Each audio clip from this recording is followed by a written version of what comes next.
It was a cold morning in Manhattan. Rain slid silently down the glass towers of Fifth Avenue, painting the city in shades of steel and sorrow.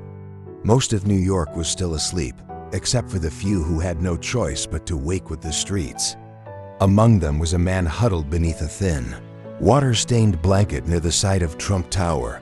His name was James Whitaker, a former U.S. Marine, a combat veteran, a forgotten hero. His jacket still bore the faded insignia of the Marine Corps, one patch torn, one button missing, but still worn with quiet pride. He had served 3 tours in Afghanistan, earning a Bronze Star for bravery. But none of that was visible now, as passersby avoided eye contact, stepping around him like he was part of the concrete. He hadn't always lived this way. Once, James had a family, a steady job, and dreams that reached beyond the battlefield. But war doesn't end when the guns go silent. It follows you home, in nightmares, in flashbacks, in the stillness of the night when even your own thoughts become enemies. After returning from his final deployment, James struggled to reintegrate. PTSD was his constant companion. The VA system, overwhelmed and underfunded, had failed him. Paperwork piled up. Appointments were months apart. Slowly, he slipped through the cracks. He lost his job, then his home, and eventually, the belief that anyone remembered him at all. That morning, as rain pooled beside his cardboard mat, James sat silently watching the city awaken. The luxury cars, the polished shoes, the faces hidden behind umbrellas and cell phones. He didn't expect anything to change. Not today, not ever. But fate had a different plan. Inside Trump Tower, former President Donald Trump was beginning his day. Though no longer in office, Trump remained a figure of global attention, shadowed by security, cameras, and controversy. Yet on that particular morning, something unsettled him. A news article he had read earlier lingered in his mind. A story about a homeless veteran who had frozen to death just blocks from the Capitol.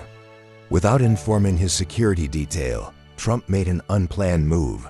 He stepped outside, alone. A black coat wrapped around him, collar turned up against the wind. His usual swagger subdued. He walked past the glass doors, past the guards, and onto the street.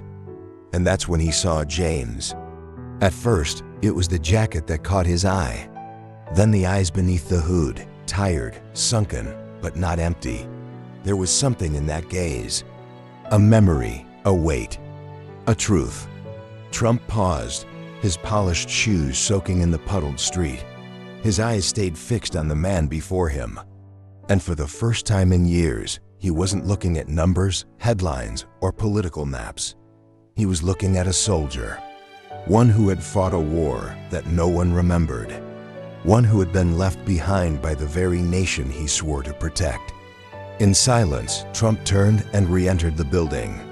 Moments later, a member of his staff emerged with an umbrella, a wool blanket, and a bag of food. A car was called. James was taken to a hotel room. No press, no cameras, just an act. Quiet and unannounced. But that wasn't the end. In the days that followed, Trump invited James to his office.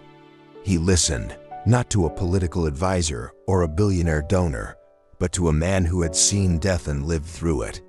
A man who had given everything and received nothing in return. Within a week, a press conference was held. Standing beside Trump, James told his story, not with anger, but with conviction. He spoke of the friends he'd lost, the system that had failed him, and the hope that no other veteran would be forgotten the way he was.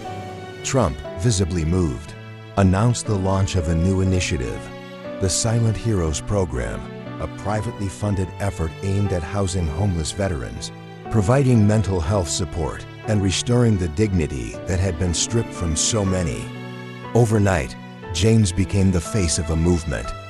He wasn't just a survivor anymore, he was a symbol. Months passed. James began working with the program directly, visiting shelters, speaking to other veterans. He found the purpose that had once seemed lost. His life didn't return to what it was. it became something entirely new. And every now and then, he returned to that same sidewalk on Fifth Avenue, not to sleep, not to beg, but to remember, to look at the space where despair once lived, and where hope had walked by, unannounced, on a rainy morning. Because sometimes it takes only a moment, a glance, a decision made in silence. And sometimes the most powerful acts of leadership don't come from behind podiums or in the halls of power, but from the sidewalk where one forgotten man sat, until someone finally saw him.